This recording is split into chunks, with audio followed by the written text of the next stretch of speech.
இன்றைக்கு கொஞ்சம் சிகரெட்டை பற்றி பேசுவோம். இந்த சிகரெட், எஸ், 100 பேர் குடித்தா 50 பேர் கன்ஃபார்ம் மவுத்தாகிறேன். நான் சொல்லல, டிபார்ட்மெண்ட் சொல்லுது. கிட்டத்தட்ட 20-23 ஒவ்வொரு வருஷமும் மவுத்தாகிறாங்க. நான் சொல்லல, டிபார்ட்மெண்ட் சொல்லுது. சகோதரர்களே, சிகரெட்னு சொல்றது சாதாரண விஷயம் அல்ல. சிகரெட் விற்கிறது ஹராம், சிகரெட் வாங்கிறது ஹராம், சிகரெட் குடிக்கிறது ஹராம், சிகரெட்டை வாங்கி கொண்டு போயிட்டு கொடுக்கறதும் ஹராம். சிகரெட் குடிச்சு கொண்டு இருக்கிறார் ஒரு ஆள், அவர் கிட்ட இருக்கிறது இருக்கலையா, ஹராம் ஹராம் ஹராம். சிகரெட் ஒருவர் குடித்துக் கொண்டிருக்கும் பொழுது அவருடைய பக்கத்தில் அமர்ந்திருக்கிறது ஹராம். ஏன் தெரியுமா? நீங்க சிகரெட் குடிக்கல, அவர் சிகரெட் குடிக்கிறதுக்கு நீங்க அனுமதிச்சிட்டீங்க, ஆமோதிச்சிட்டீங்க, அங்கீகரிச்சிட்டீங்க. ஆகவே நீங்க குடிங்க, நாங்க குடிக்க மாட்டோம், பாவம் செய்யுங்கன்னு சொல்லிட்டீங்க. ஈமான்ட கடைசி கட்டம் என்ன? தவற கையால தடுத்து மாத்தணும், வாயால சொல்லி திருத்தணும். அப்படி இல்லைன்னு சொன்னா மனசால வருத்தம் இடத்துட்டு போகணும். ஈமான்ட கடைசி கட்டம். நண்பன்டா குடிக்கிறான் இல்லையா, அதுக்காக இவன் கிட்ட நிக்கிறது இருக்கு இல்லையா, மார்க்கம் தெளிவாக சொல்றது, பாவம் நடக்கிற இடத்துல நான் நின்றா இவன்ட கடைசி கட்டம் இவன்ட்ட இல்லை. இவன் குடிக்கிறதுனால அவன் குடிச்ச பாவத்தை இவன் தேடி கொண்டு விட்டான். 100 பேர் குடிச்சு 50 பேர் சாகணும்னு சொன்னா இந்த வியாபாரம் எப்படியா கொண்ட வியாபாரம் தெரியுமா? இந்த சிகரெட் விற்கக்கூடியவர்கள் கொலை செய்தவர்கள். ஹஜ்ரத் ரசூல் ஸல்லல்லாஹு அலைஹி வஸல்லம் அவர்களுடைய சமூகத்துக்கு நஞ்சு ஊட்டியவர்கள் இவர்கள். தீவிரமான ஹராம் இது, சாதாரண ஹராம் இல்ல, கொலை செஞ்ச ஹராம்.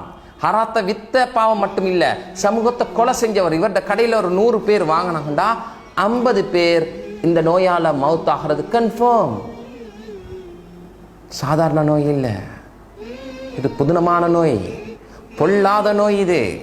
சகோதரர்களை விளங்கிக்கோங்க. ஒரு 14 வயசு பொடியன்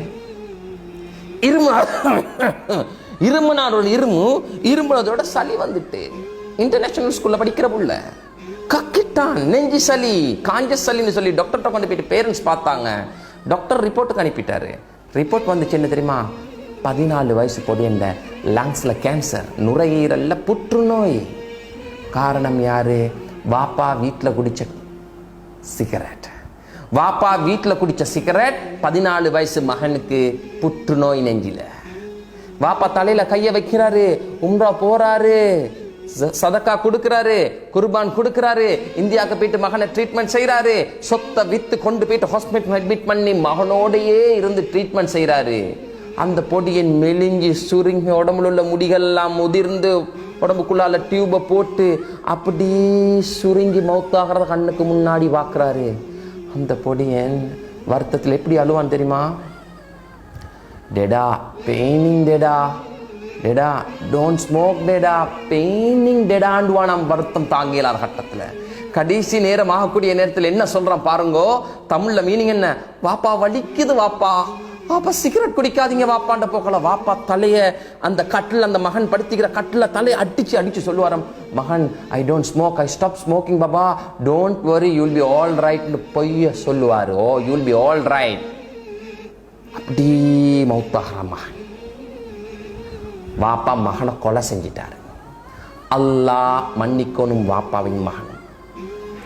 சிகரெட் குடிக்கிறவர் கிட்ட இருக்கிறது ஹராமான்னு நீங்க கேள்வி கேட்கிறீங்களா? அப்படி ஹராமா ஹேலுமான்னு கேட்கிறீங்களா? கடையில் வாரவரோட உட்காந்து கொண்டு இருக்கிறீங்க, அவர் சிகரெட் குடிக்கிறாரு, பக்கத்தில் இருக்கிறீங்க. உங்களோட காரில் அவர் சிகரெட் குடிக்கிறார், நீங்கள் அவரோட பயணம் போறீங்க. ஆட்டோவில் உட்காந்து சிகரெட் குடிக்கிறாரு, ஹோட்டலில் உட்காந்து சிகரெட் குடிக்கிறாரு. நண்பர் தானே கதைச்சு கொண்டு இருக்க போல கையில் சாப்பாடு முடிஞ்ச பிறகு உட்காந்து சிகரெட் குடிக்கிறாரு, அவரோட நீங்கள் நின்று கொண்டிருக்கிறீங்களா? சிகரெட் குடிக்கிறவரோட இருந்ததுனால 6 லட்சம் பேர் இலங்கையில் இறந்திருக்கிறாங்க, மௌத்தாக இருக்கிறாங்க, செத்து போயிட்டாங்க. மார்க்கம் பெரிய ஒரு கேள்வி ஒன்று கேட்குது. என்ன கேள்வி தெரியுமா? போட்டிருக்கி குடிச்சா சாகுவீங்க, தெளிவா போட்டிருக்கி. உலமாக்களுடைய கருத்து, தெளிவான கருத்து என்ன?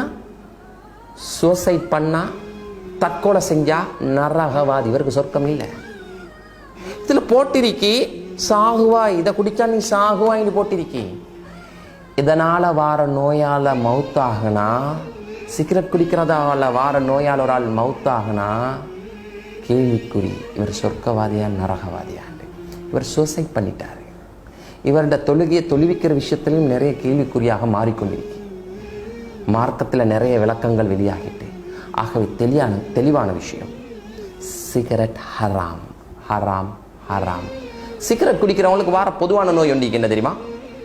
சாதாரண நோய் இல்லை, பொதுவாக நிறைய பேருக்கு வர நோய் உண்டு. என்ன நோய்னு சொன்னா, யூரின் பாஸ் பண்ணக்கூடிய நேரத்தில் அதுல லைட்டா ரத்தம் வரும். அந்த ரத்தம் வந்ததை கண்டா பயந்துருவான் மனுஷன். ஆனா வலிக்காது. ஆனா டாக்டர்கிட்ட போகணும். ஏன்? யூரின் பாஸ் பண்ண போகல ரத்தம் வந்துட்டு. டாக்டர்கிட்ட போனா டாக்டர் என்ன தெரியுமா சொல்லுவாரு? ஸ்கேன் பண்ணணும்னு சொல்லுவாரு. இது எப்படியா வந்து ஸ்கேன் தெரியுமா? எந்த முன்துவாரத்தால யூரின் பாஸ் பண்றாங்களோ அதே முன்துவாரத்துக்குள்ளால ஒரு டியூப் போடப்படும். போட்டு என்ன செய்வாங்க? ஸ்கேன் பண்ணுவாங்க. சரியான வருத்தம். அந்த ஸ்கேன்ல சொல்லப்படும், உனக்கு சின்ன கட்டி ஒன்று இருக்கு. என்ன கட்டி? டியூம கட்டி, ரத்த கட்டி, என்ன கேன்சர் கட்டி. அப்ப என்ன செய்யணும்? டாக்டர்கிட்ட கேட்பாரு. டாக்டர் சொல்லுவார், இதை சுடணும், இதை சுட்டு இல்லாமக்கணும். அதே துவாரத்தால இன்னொரு டியூபை போட்டு என்ன செய்வாங்க? அது சுடுவாங்க. எப்படி வருத்தமாயிக்கும்? யூரின் பாஸ் பண்ற பகுதியாலே ஒரு டியூபை போட்டா எப்படி வருத்தமா இருக்கும்? சாதாரண வருத்தம் அல்ல. ட்ரீட்மெண்ட் செஞ்சு அவங்க சொல்றாங்க, உசுறு போயிட்டு வந்துச்சு. சகோதரரே, நண்பர்களே, இந்த சிகரெட்டை கையில் வச்சு கொண்டிருக்க போக்கல, இந்த பாக்ஸ் இப்படி திறக்க போக்கல, இது இப்படி எடுக்க போக்கல,